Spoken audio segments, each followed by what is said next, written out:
नमस्कार मित्र आणि मैत्रिणींनो.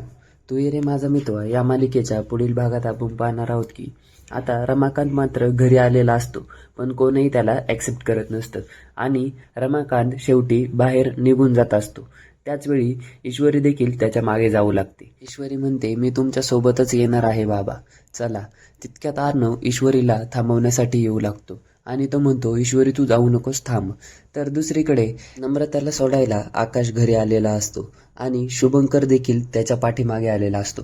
जशी नम्रता निघून जाते, शुभंकरने हेल्मेट घालून आणि तोंडाला बांधून दगड हातात घेतलेला असतो आणि तो दगड आकाशच्या डोक्यात मारणारच. तितक्यात आकाश मागे वळून पाहतो आणि त्याला समजतं की शुभंकर त्याच्या डोक्यामध्ये दगड घालणार आहे म्हणून, पण हे त्याला माहीत नसतं की तो शुभंकर आहे म्हणून.